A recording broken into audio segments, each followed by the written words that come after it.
Olá, tudo bem? Bem-vindo ao canal Viver de Renda. Se inscreva no canal, deixe seu like e compartilhe com os amigos. Nos acompanhe também no Instagram Viver de Renda Canal. Você sabe quem é Do Kwon? Do Kwon. Ele é um gênio do criptomercado. Ele está sendo procurado em 195 países. Está sendo procurado em 195 países. Do Kwon. É um dos nomes mais prestigiados do mundo cripto. Deixou status aclamados para ser considerado um fugitivo em 195 países. A vida de Do Kwon mudou drasticamente nos últimos meses, desde que as criptomoedas desenvolvidas por ele quebraram. Acusado de fraude na Coreia do Sul, Do Kwon teve um mandado de prisão emitido em seu nome nas últimas semanas. Desaparecido desde então, a Interpol precisou emitir uma notificação vermelha porque ele se recusa a cooperar com a investigação a respeito do colapso de sua empresa. Olha, não faz muito tempo em que muitas pessoas estavam dizendo, que as melhores oportunidades de investimento estavam no mundo das criptomoedas. Se você parar para analisar, boa parte dos projetos de cripto que aí existiam não serviam para absolutamente nada. Era lixo especulativo.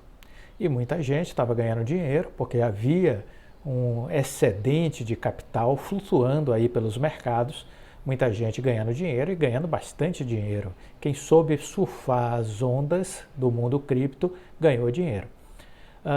Mas boa parte disso não servia para absolutamente nada. Então aí temos a problemática. Você investe porque está vendo alguém ganhar dinheiro com alguma coisa que você nem sequer sabe do que se trata. E aí, na empolgação, você diz para você mesmo, eu não posso ficar de fora. Essa é a minha oportunidade que eu estava esperando. E aí se joga. Se você investe sem saber no que está investindo, se você investe no que você não conhece, a chance de dar errado é de 100%. Vamos lá, vou dar um 1% de benefício para a dúvida. 99% é a chance de dar errado. 1% se houver uma sorte de você, de repente, cair na água certa. Mas a grande probabilidade é de você perder. Portanto, não invista desse jeito, pelo amor de Deus. Invista com consciência. Por falar em consciência, a Cargill investe na recuperação da Mata Atlântica e de propriedades rurais em São Paulo. A Cargill anunciou que está investindo na recuperação da Mata Atlântica. Muito bacana, parabéns à Cargill. Ela acabou de anunciar uma parceria com a Proterra, uma consultoria especializada no desenvolvimento de sistemas agroflorestais e corredores ecológicos para a restauração de biomas na Mata Atlântica em São Paulo. O projeto é recuperar 300 hectares de vegetação nativa e 20 nascentes por meio da renovação de paisagens degradadas e o plantio de espécies nativas em áreas de produção agrícola. A UBS Foundation, Fundação Filantrópica do Banco UBS, apoia a iniciativa. A companhia não revela os valores investidos. A Cargill está voltada especialmente à restauração de nascentes, é o foco deles. A participação da multinacional, considerada uma das maiores empresas globais do agronegócio, deve acontecer no meio do relacionamento direto com os agricultores, a fim de aprofundar o entendimento sobre as especificidades de cada propriedade e definir estratégias inteligentes. A empresa tem como objetivo liderar a construção de um modelo de agricultura sustentável que promova produtividade, o uso eficiente da terra e a conservação da biodiversidade, contribuindo para a mitigação das mudanças climáticas, disse Renata Nogueira, líder de sustentabilidade das cadeias de suprimentos agrícolas da Cargill na América do Sul. Cabe a Cargill apoiar o planejamento e as operações de plantio, fornecendo uma série de subsídios. Olha, muito legal essa experiência da Cargill. Eu já tive a oportunidade de vivenciar um projeto dessa natureza na Bahia, conservação de Mata Atlântica na Bahia, envolvia essa ideia de corredores ecológicos, de recuperação de nascentes, de envolvimento dos produtores rurais para a destinação de parte das suas propriedades para a recuperação da Mata Atlântica. E a coisa toda funciona quando você consegue organizar, ordenar a atividade produtiva. O desmatamento, ele se deve, em primeiro lugar, à ignorância. O desmatamento, ele decorre da ignorância. O desmatamento decorre também da necessidade de geração de renda, de sobrevivência para muitas famílias, sobretudo dos pequenos produtores, que desmatam não porque querem desmatar, mas porque precisam plantar para gerar alguma coisa. Como eles não têm conhecimento e não têm tecnologia, eles não sabem fazer rotação nas suas culturas agrícolas e acabam empobrecendo o solo com a dinâmica das suas atividades produtivas, e com isso eles vão desertificando.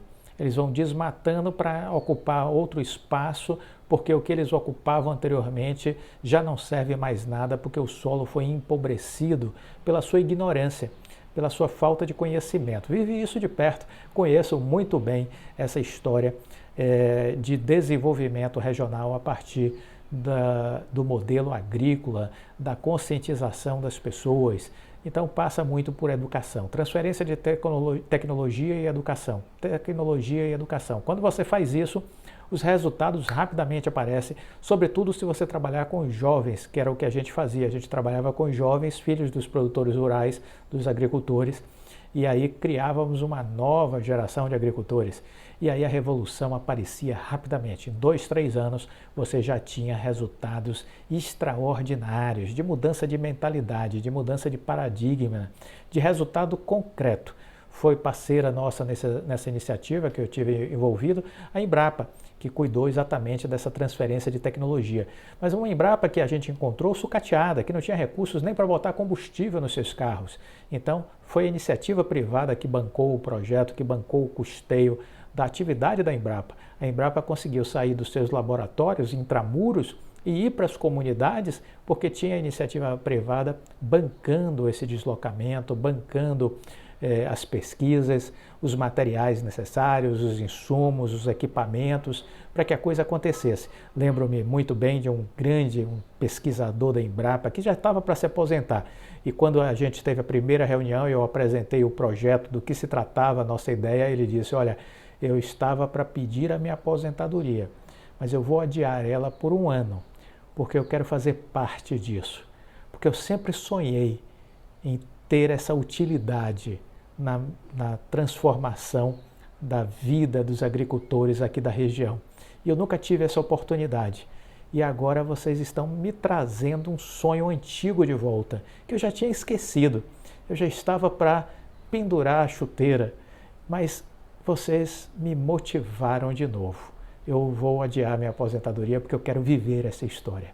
E foi uma história belíssima, porque a gente conseguiu, com o plantio de mandioca e de fruticultura, transformar a realidade rural de uma região no interior da Bahia, de preservar a Mata Atlântica e de fazer a produtividade, por exemplo, da mandioca, que era de 8 toneladas por hectare, 6,5 toneladas por hectare, e para, em média, 25 toneladas por hectare, chegando a propriedades com 30, 35, 40, 52 toneladas por hectare. Foi uma revolução. Criamos nessa região uma classe média rural que não existia, e a média salarial das famílias que participavam dos projetos que a gente tocava chegou ao patamar de R$3.000. Era a média das famílias. Então, uma classe média rural foi constituída com educação e com tecnologia. Agora, tudo isso só aconteceu por causa da presença da iniciativa privada. Os governos sozinhos não conseguem fazer isso, porque eles são inaptos e ineptos e são ignorantes. Olha, governo no Brasil é uma droga. Quem disser que é diferente é porque não sabe de nada, é inocente. Lembra daquela propaganda do compadre Washington? Sabe de nada, inocente. As coisas para acontecer no país que a gente vive precisa ter a participação da iniciativa privada.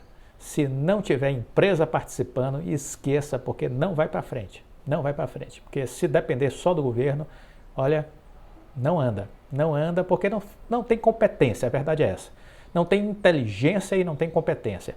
Ah, não, eu discordo. Ah, problema seu, você pode discordar, você pode achar o que você quiser, mas eu vivi essa realidade com prefeituras, com governos, com o governo federal, então eu sei o que eu estou falando. Olha, a Gillian Michels, que é profissional de educação física, ela disse assim: não é sobre perfeição, é sobre esforço. E ao fazer esse esforço, todos os dias é quando a transformação acontece. Todos os dias é quando a transformação acontece. Olha, lendo essa frase, esse pensamento da Gillian Michels, lembrei-me, obviamente, do Jim Collins, né? Da ideia da roda. É aquele esforço repetitivo que um belo dia vai fazer a roda girando, girando, girando, ganhando movimento, ganhando tração, ganhando velocidade, ganhando força, até que acontece o ponto de ruptura. É a mesma ideia, é a mesma lógica. É assim que as coisas acontecem. É assim que as grandes transformações acontecem. Quem está de fora não percebe, acha que foi sorte. Você deve conhecer a Domino's Pizza, empresa, né, de pizza, Domino's Pizza. A Domino's está fazendo investimentos pesados na área de tecnologia, né, para a gestão dos seus negócios no Brasil. E os algoritmos estão funcionando a todo vapor, vamos dizer assim, exatamente para modelar este negócio e para que a Domino's possa expandir cada vez mais. Vale dizer que a Domino's é a maior pizzaria do mundo, está presente em 90 países, com 19.200 unidades, e 2021 faturou 4,3 bilhões de dólares. É uma empresa americana, né? No Brasil, a operação tem 310 lojas, 2/3 delas são franqueadas, e com faturamento de 500 milhões no ano passado, o que representa 2,2% da receita global. O plano da empresa para o Brasil é dobrar sua atuação e atingir 650 estabelecimentos até 2025. Assim, a empresa, que está no país desde 1993, pretende atingir em 3 anos os resultados conquistados em quase 3 décadas. Então está aí, a empresa investindo. Eu tenho uma história particular com a Domino's que não foi positiva, não do ponto de vista do produto, mas da empresa aqui no Brasil. Eu e um amigo meu, nós conhecemos uma pessoa que já estava como franqueada da Domino's e estava indo muito bem, nos apresentou o negócio, nos mostrou tudo e a gente se empolgou. Isso foi por volta lá de 2019, mais ou menos, 2018. E aí a gente se empolgou e disse, poxa, vale a pena uma franquia da Domino's, desde que a gente encontre o ambiente certo, o lugar certo. E esse meu amigo, ele tem propriedade, tem fazenda numa cidade do interior da Bahia, criação de gado, de cavalos, manga larga, e ele então me disse, olha, que tal a gente abrir em Vitória da Conquista uma loja da Domino's? Eu acho que lá tem um lugar perfeito, uma avenida que é super movimentada e tudo. Fizemos todo um estudo, fomos para o Rio de Janeiro, tivemos reunião com a diretoria da Domino's lá, da área de franquia, apresentamos o nosso estudo, apresentamos o nosso projeto, fizemos um treinamento e estava tudo certo que a gente ia abrir uma unidade em Vitória da Conquista. Eis que, para nossa surpresa, tempos depois, o gerente lá que nos atendeu disse, olha, aquela loja de Vitória da Conquista não vai dar. Eu disse, como assim não vai dar? Não, porque tem uma pessoa do Rio que se entusiasmou e vai abrir uma loja lá. E a gente deu preferência. Quer dizer, eles nem sabiam o que era Vitória da Conquista, não conheciam a cidade, a gente fez todo um estudo, levantou as informações, eles utilizaram desse estudo, desse trabalho que a gente fez, né? E apresentaram para um outro franqueado, que parece que já tinha negócios no Rio. Esse franqueado disse, não, eu vou botar o negócio lá. E aí nos atravessaram. Então achamos que isso foi o lado feio dessa relação da Domino's, né, que não foi positiva definitivamente essa nossa experiência, né? Foi um passar de perna. E aí o cara que foi lá para a Conquista está muito bem, obrigado. Já abriu, parece que uma segunda loja e está indo muito bem. mas foi um estudo e foi um trabalho que eu e esse amigo meu, ia ser meu sócio nesse empreendimento, que tínhamos feito. Eles não tinham Vitória da Conquista no radar, e aí, a partir da nossa conversa, é que eles apresentaram isso a alguém, e esse alguém, por conta deles, nos atravessou, né? Enfim, vida que segue. Não era para ser, né? Mas foi essa experiência, vamos dizer assim, que eu tive com a franquia do ponto de vista de negócios, né? Não foi positiva, óbvio, mas a empresa está investindo, e eu queria apenas enfatizar isso, que a empresa está investindo, está crescendo, e aí esse é o mundo real, né? O mundo real que a gente vê também na Eurofarma. A Eurofarma está investindo em inovação e quer chegar ao final deste ano de 2022, a área farmacêutica, né, a Eurofarma, quer chegar ao final desse ano de 2022 tendo dobrado a sua receita. Então veja, o mundo real é diferente do mundo dos pessimistas. O mundo real é diferente do mundo dos pessimistas. Então atenção, né? Atenção, porque uma coisa é a realidade, outra coisa é o gabinete da bolha, né, que vive cenários de depressão. Lexotan neles. O Luciano Ferrer tinha me mandado uma mensagem: a taxa de juros foi mantida em 13,75%, o senhor estava prevendo isso. Veja agora que a cotação das empresas irão subir em um rally, como o senhor já tinha anunciado aqui. Estou começando a enxergar dessa forma. Obrigado pelos ensinamentos, que Deus o abençoe sempre. Um abraço, Luciano. É isso, a gente vai analisando o cenário, vai vendo possibilidades e vai vendo o que faz sentido. E procuro aqui compartilhar com vocês com muita tranquilidade as minhas crenças, os meus estudos e as minhas convicções. Se fizer sentido para você, utilize-os para montar as suas estratégias. Se não fizer sentido para você, escolha outros caminhos, né? A vida é feita de escolhas. Faça as melhores, faça sempre as melhores. Eu faço para mim, faça para você o mesmo.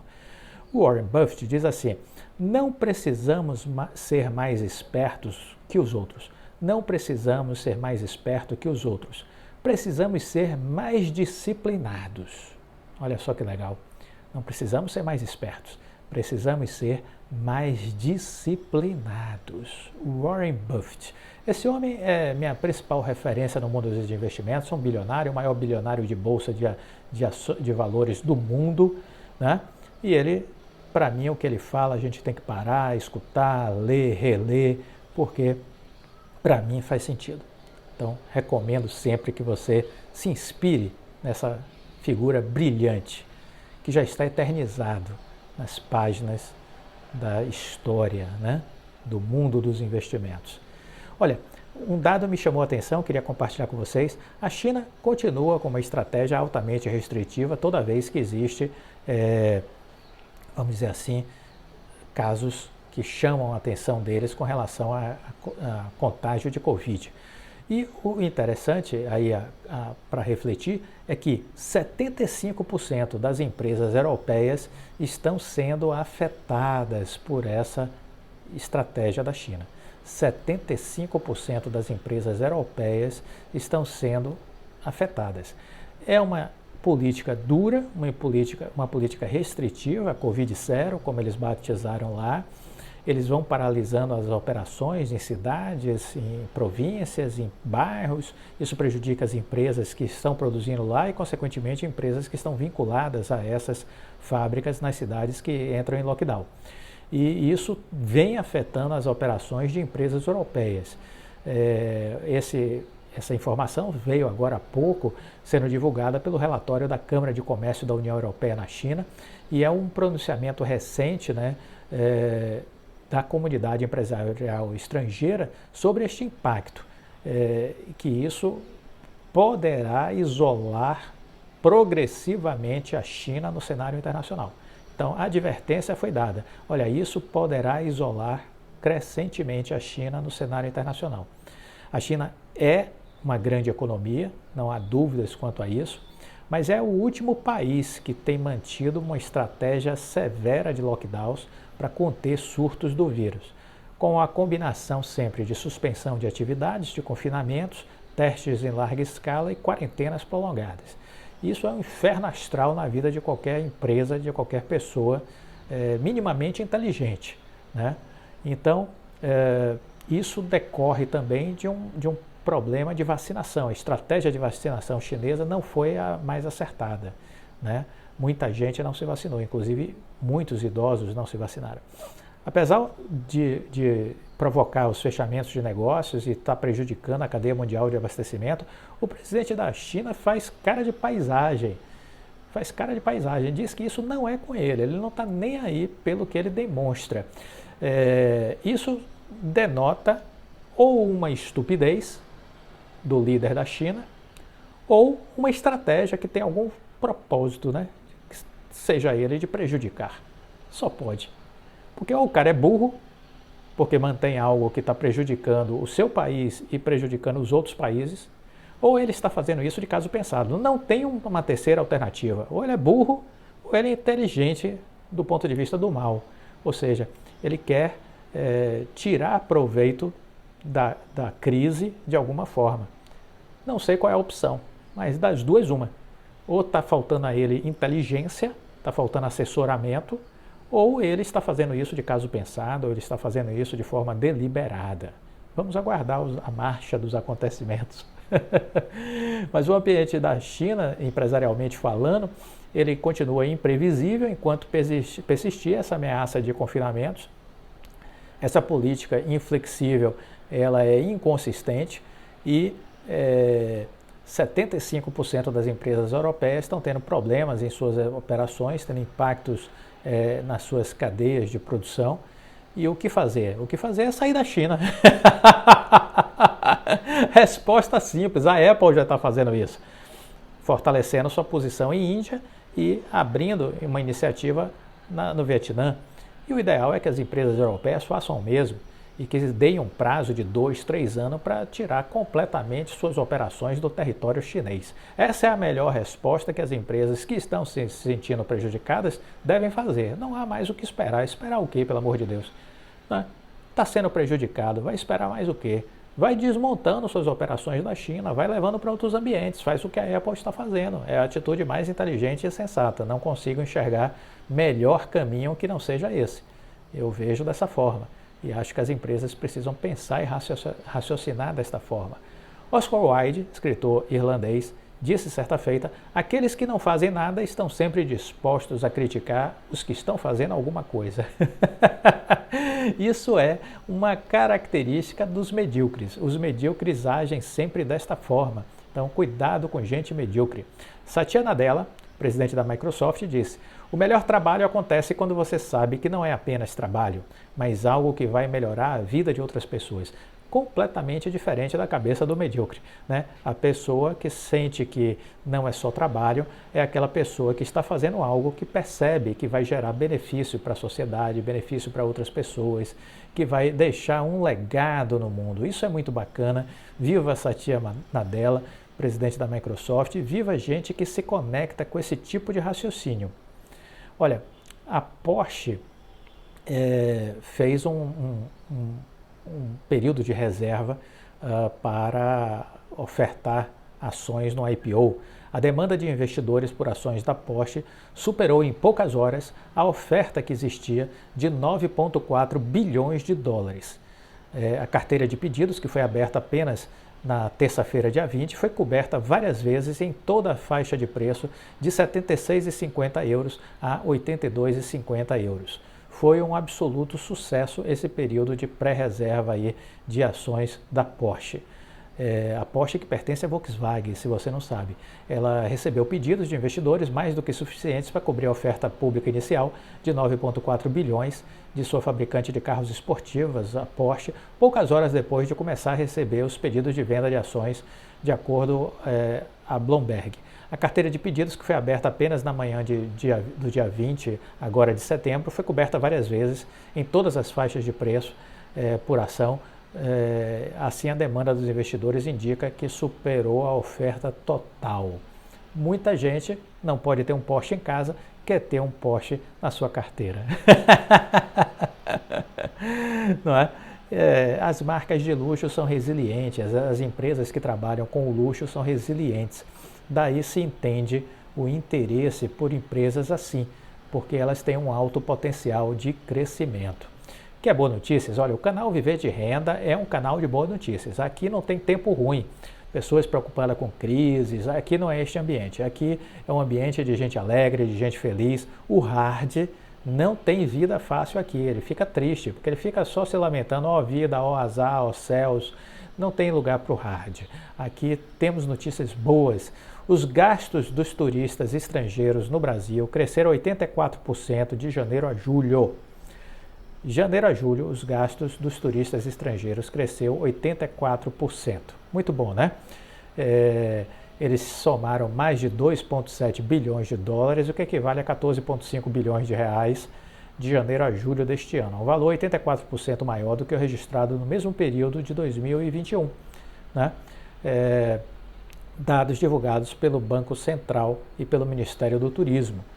Somente em julho deste ano foram 389 milhões de dólares, 74% a mais do que em julho do ano anterior. De acordo com o Ministério do Turismo, os dados apontam para uma forte retomada do setor, que sofreu bastante com a pandemia de Covid-19 a partir do segundo bimestre de 2020. A expectativa do Ministério é que até o fim do ano, 4,2 milhões de turistas estrangeiros visitem o Brasil. A retomada dos voos internacionais agora vai aquecer a nossa economia, porque com o nosso trabalho, que estava sendo realizado no período anterior à pandemia, iríamos ultrapassar os 7 milhões de turistas estrangeiros que vinham para o nosso país.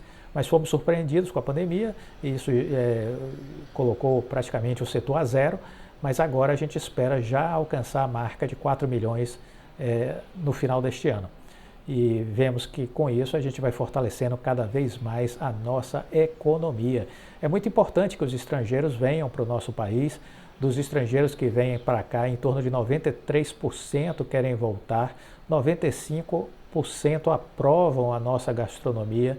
Então, o turista estrangeiro precisa ser prestigiado, precisa ser abraçado. E o Brasil precisa melhorar sua infraestrutura, em especial as coisas que conversam muito com os estrangeiros. E aí a gente está falando de mobilidade, de limpeza, de segurança, não é? São coisas que são essenciais para que as pessoas sintam vontade de voltar. Experiências negativas acabam afastando os turistas do Brasil. Quando a gente vai para outros países, eu que gosto muito de viajar, quando a gente vai para a Europa, a gente se sente muito seguro, não há problema de mobilidade. Você vai para Portugal, vai para a França, para Mônaco, para a Grécia, né? Você não tem problema de mobilidade, você se desloca facilmente pelos países, você não tem problema de segurança, você se sente seguro. Costumo ir muitas vezes a Barcelona e ando de madrugada sem ter o menor receio de ser assaltado ou qualquer coisa. As cidades são iluminadas, a sensação de segurança está presente a todo instante em todos os lugares. É isso que você precisa estar num ambiente que você tem uma infraestrutura que lhe encoraja e lhe anima a voltar. É isso que eu penso e é isso que o Brasil precisa melhorar, porque nós temos muita coisa boa, mas a insegurança pública é gigantesca e a nossa infraestrutura é de péssima qualidade. Então eu acho que isso trabalha contra o turismo. Mas veja que ainda assim o turista sempre quer vir para o Brasil, porque somos famosos pelas nossas belezas naturais e pelo nosso clima e pela nossa hospitalidade. Então são características que lá fora as pessoas sabem que são positivas, mas eu acho que hoje a insegurança é um fator determinante para o estrangeiro pensar duas vezes. É preciso resolver isso, é preciso encarar este problema e tentar mitigar, tentar resolver. Isso passa por inteligência, e falando em segurança e por uso de inteligência, temos que pensar em tecnologia, temos que pensar em câmeras, reconhecimento facial, inteligência artificial, conectividade. É um projeto semelhante ao que a Oi está fazendo com o governo da Bahia nessa área de segurança pública. Isso precisa ser reproduzido em todos os estados do Brasil, nas grandes cidades pelo menos. Isso precisa estar acontecendo. não há como pensar em turismo sem ter esse nível de segurança nas nossas ruas, nas nossas grandes cidades. Acho que essa é uma questão urgente, né? Você está gostando do vídeo? Deixe o seu like, compartilhe com os amigos, ajude o canal Viver de Renda a crescer. E o seu like é importante, pois o YouTube acaba recomendando para mais pessoas a partir do seu joinha, a partir do seu like. Fique com Deus e até a próxima. Tchau!